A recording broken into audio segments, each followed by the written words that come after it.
Voilà, je vais m'adresser à mon jeune frère Francis Nganou. Francis, je vais te donner un conseil de sage. Si tu comprends, tu comprends. J'aurais appris que tu as fait un accident qui a coûté la vie à une jeune demoiselle. Ok. Déjà, j'aimerais, il n'y a personne qui aimerait se retrouver à ta place. Il n'y a personne, moi également. Mais ça peut arriver. Ça, il faut tenir bon. Ça peut arriver. Moi également, j'ai failli t'aimer quelqu'un l'année dernière au Cameroun, dans la même position que toi. J'explique. Je me rendais à la réunion familiale à Bandoum. Je suis de Bandoum. C'était vers août comme ça là. Juste au niveau de Barré. Vers le pont de Barré, vers Mélong 2. J'ai fait 3 fois tonneau. 3 fois.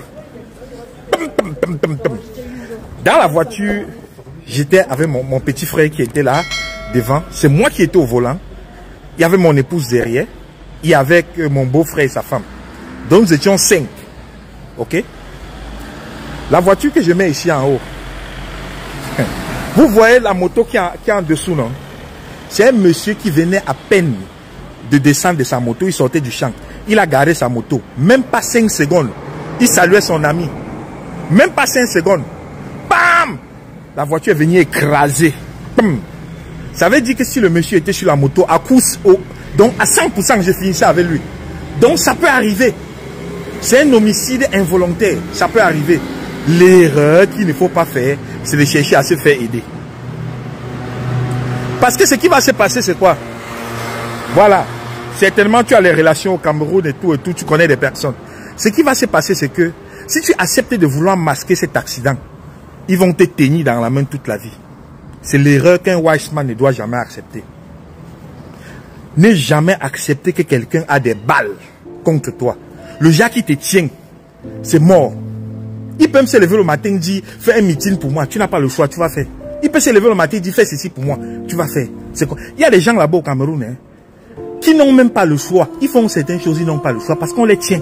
Il y a des choses avec lesquelles on les tient. Et si tu fais face à la justice, ça va faire de toi un grand monsieur. Tu vas sortir là étant grand. Tu es un boy, dis non. Boza, tu as Boza, c'est... Même si c'est un petit ngata. On dit homicide involontaire, c'est combien? Ou c'est 1 an, ou c'est 6 mois, ou c'est... Bref. Même s'il faut qu'après liberté, bref, fais face à la justice. N'accepte pas de te faire aider. N'accepte pas. Déjà, si la famille lève le pied sur ça, tu essaies de négocier avec eux. C'est déjà une bonne chose. Ça veut dire que la famille ne doit pas te porter plainte. Mais le conseil que je te donne, n'accepte pas que quelqu'un intervienne. Va avec ton avocat, avec ton conseil, la procédure normale sur son coup, normal. Si c'est que il faut que tu vas descendre au Ngata, tu descends. Si c'est 6 mois, 1 an, on est les boys, on n'a pas peur de ça. Moi, si j'ai quelque chose au pays, un accident ou un genre de truc, je n'ai même pas envie d'appeler quelqu'un. Beaucoup de personnes, beaucoup le savent. Il y a les situations que ça se passe au Cameroun. C'est plus tard qu'on me dit, mais c'est comme une fois je me suis retrouvé dans un bureau et le patron était mon ami, je ne vais pas dire qui, le patron du bureau là, du Ngom là, c'était mon ami, quelqu'un à qui je vendais les voitures. Mais je suis là même ses employés, pour ne pas dire ses petits collaborateurs, ils étaient là, ils me chipotaient. Quand il arrive, il me voit, il me dit, mais MB, tu fais quoi ici? Non, tu as payé, tu m'as dit que, bon, se laisse. Laissez. Directement dans son bureau, ils me ont fait, oui. Donc, moi, j'aime pas. Moi, j'aime assumer. Quand il y a quelque chose qui se passe, j'assume en grand. Donc, c'est le conseil que je te donne, Francis. Vraiment, ça peut arriver. Hein. Nous tous, on est les chauffeurs. Ça peut arriver. Il y a quoi à toi? Je vous ai montré l'accident que j'ai fait au Cameroun. Ça peut arriver. À tout le monde. Un accident, ça peut arriver à tout le monde. Mais l'erreur, c'est de vouloir masquer. Déjà, j'ai appris que tu as bien fait d'amener la fille à l'hôpital et tout. Tu n'as pas fui et tout. C'est très bien. Ça veut dire que tu es un homme. Ou à Getso. Ça peut arriver à tout le monde. Fais face à cette réalité-là. Et le jour que tu vas sortir de là, tu serais beaucoup plus grand. C'est le conseil que je te donne. Moi, je suis un notable bandou. C'est le conseil que je te donne. Après, boyou. Voilà. Si tu veux faire jouer les relations, ça te regarde. Mais si c'est moi Je fais face à la justice. Parce que je ne veux pas que quelqu'un va m'obliger un jour de faire ce que je n'ai pas envie. Il y a plein de gens là-bas au Cameroun, on connaît. C'est que ce n'est pas mon couloir, j'aime pas rentrer dans les bêtises comme ça. Le genre de vidéos aussi, je ne fais même pas. Mais j'ai dit ça là, je vais un peu intervenir. On connaît, il y a les gens là-bas qu'on les tient comme ça, dans la paume des mains. Ils ne peuvent pas tousser. Mais moi, je ne suis pas ce genre de personne là. S'il y a quelque chose à faire, même s'il faut bolo 2 ans de ngata, je bolo, je suis un homme. Agetso. Les problèmes n'arrivent qu'aux hommes, ça n'arrive pas aux animaux. Donc c'est un problème qui m'arrive, je dis à mon épouse que chérie, je descends, j'assume. C'est ça. Ça va faire de moi une grande personne. Mais vouloir négocier, je ne suis pas dans les affaires de négociation. C'est comme ça que je fais. Donc c'est ce que je voulais te dire. Vraiment, courage, c'est pas facile. J'ai dit, moi, j'ai failli me retrouver dans cette situation. Sois fort. L'intervention d'un jeune Camerounais à travers ses réseaux sociaux, dans le contexte dramatique impliquant la star internationale Francis Ngannou, mérite une attention particulière tant pour son contenu que pour les implications éthiques, juridiques et sociales qu'elle soulève. En prenant la parole dans une affaire aussi sensible, ce jeune homme ne s'adresse pas simplement à une célébrité, mais à un symbole national et international de réussite. Et, par extension, à tout un public qui scrute avec émotion et jugement chaque geste posé par celui qui, aux yeux de beaucoup, incarne la force, le courage et la dignité d'un parcours hors du commun. C'est donc dans cette lumière qu'il convient d'examiner avec rigueur, nuances et responsabilité les conseils prodigués à Francis Ngannou, en gardant à l'esprit les différents registres de sens que de telles prises de parole véhiculent. Le registre juridique, bien entendu, mais aussi le registre moral, symbolique et sociopolitique. Le jeune Camerounais commence par rappeler une expérience personnelle. Il aurait failli provoquer un accident similaire par le passé, ce qui lui permet de créer une passerelle empathique entre lui-même et Francis Ngannou. Cette stratégie discursive vise à établir une légitimité morale dans le discours. On ne parle pas d'un point de vue extérieur ou théorique, mais d'une posture vécue, incarnée, humaine. C'est là un point fort de l'intervention, car elle montre une volonté de se solidariser avec l'individu Ngannou en dehors de son statut public. Cela étant dit, on peut aussi s'interroger sur la pertinence de ce parallélisme. En effet, entre avoir failli provoquer un accident et avoir été impliqué dans un accident mortel, la différence n'est pas seulement factuelle, elle est aussi d'ordre juridique et émotionnel. Le risque de banalisation ou de minimisation involontaire du drame vécu par la famille de la victime est réel, même si l'intention première est bienveillante. L'objectif du message est clair, conseiller Francis Ngannou sur la meilleure manière de gérer les suites juridiques de l'accident. Ici, l'auteur oppose 2 voies possibles. D'un côté, il met en garde contre la tentation de chercher à dissimuler ou à étouffer l'affaire par des voies informelles ou politiques. De l'autre, il encourage à affronter les conséquences légales de façon directe et transparente. Cette dichotomie mérite une analyse plus poussée. Le premier choix évoqué, la dissimulation, repose sur une hypothèse peu étayée dans le propos, celle selon laquelle Ngannou envisagerait ou serait tenté de manipuler le système. À ce stade, rien ne permet de l'affirmer. En faire un point d'ancrage du Conseil introduit un biais implicite qui peut être perçu comme une présomption négative. Or, dans toute affaire judiciaire, la présomption d'innocence et la neutralité des faits doivent primer sur l'interprétation morale anticipée. En revanche, l'idée de conseiller à Ngannou de faire face à la justice est fondamentalement saine et juste. Elle s'appuie sur un principe universel de responsabilité individuelle. En cela, le jeune conseiller rejoint une exigence éthique largement partagée. Celle d'assumer les conséquences de ses actes, indépendamment de son statut, de sa notoriété ou de ses ressources. Cette posture est d'autant plus importante dans un contexte africain souvent marqué par le soupçon d'impunité réservé aux élites. En recommandant à Ngannou de ne pas céder à la facilité des arrangements informels, il adresse un message fort à l'opinion publique. Même les plus puissants doivent répondre devant la loi. Ce rappel à l'ordre est essentiel pour maintenir la crédibilité des institutions, souvent fragilisées par des pratiques d'ingérence, de clientélisme ou de favoritisme. Cependant, il est tout aussi crucial d'éviter de tomber dans le moralisme simplificateur. Gérer une affaire judiciaire impliquant un décès n'est jamais un processus linéaire. Les dimensions émotionnelles, médiatiques et culturelles interfèrent constamment avec la rigueur juridique.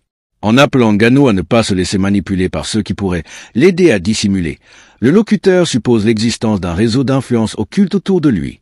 Là encore, cette affirmation mériterait d'être documentée, car elle peut contribuer à construire une image négative de l'environnement de Ngannou sans preuve tangible. Le risque est d'alimenter une forme de paranoïa sociale où chaque soutien potentiel devient un suspect potentiel. Le cœur du message repose néanmoins sur une idée forte, la valorisation de l'intégrité personnelle dans l'adversité. Pour le jeune homme, Faire face à la justice, c'est non seulement répondre aux exigences légales, mais c'est aussi renforcer sa stature morale. Cette conception mérite d'être soulignée.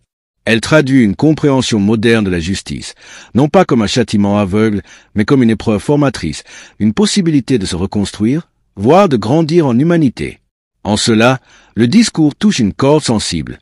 Il rappelle que la grandeur d'un homme ne se mesure pas à sa capacité de fuir les épreuves, mais à sa façon de les affronter avec dignité. Vient ensuite un passage plus controversé.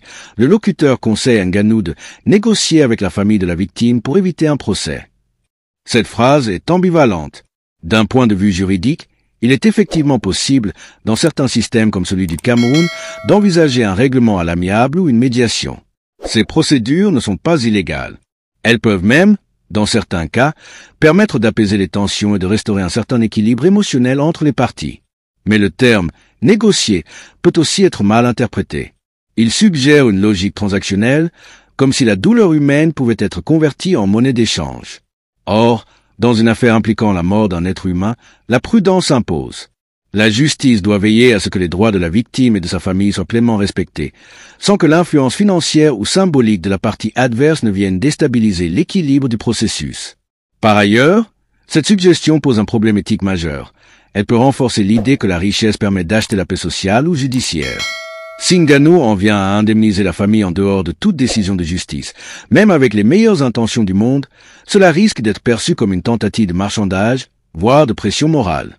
Cela pourrait aussi créer un précédent problématique, celui selon lequel les personnalités publiques peuvent régler les affaires graves à coup de compensation financière, sans jamais passer devant un juge. Il faut donc rappeler que le droit à la réparation ne remplace pas le devoir de vérité et de justice.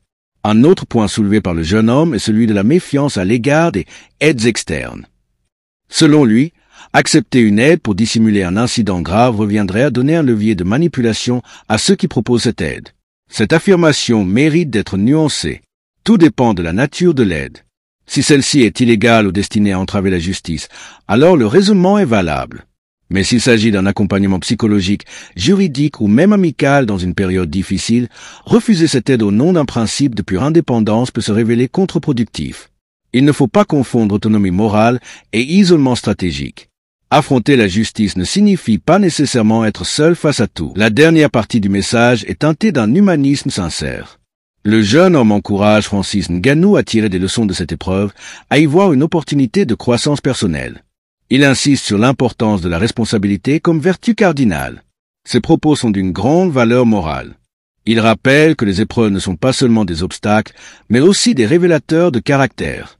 Dans une époque où l'image publique est souvent aseptisée, où les figures de succès sont réduites à des icônes infaillibles, il est salutaire de rappeler que la dignité se manifeste aussi dans l'imperfection assumée, dans le courage de faire face à ses erreurs. Toutefois, le message global du jeune homme ne doit pas occulter le contexte plus large dans lequel cette affaire s'inscrit. Francis Ngannou n'est pas n'importe qui. Il est un sportif de haut niveau, une célébrité mondiale, mais aussi un homme noir issu d'un pays du Sud, évoluant dans des sphères mondialisées où les stéréotypes raciaux, les rapports de pouvoir médiatiques et les attentes sociales pèsent lourdement. L'opinion publique, les médias, les réseaux sociaux ne réagissent pas de la même manière selon que l'accusé est un inconnu ou une star. Dans ce sens, la transparence exigée de Ngannou est doublement importante. Elle est attendue non seulement pour répondre aux faits, mais aussi pour envoyer un message symbolique fort, celui que la notoriété n'exonère pas de l'éthique. Il est aussi crucial de prendre en compte l'aspect émotionnel de l'affaire. Une jeune fille a perdu la vie. Sa famille est en deuil.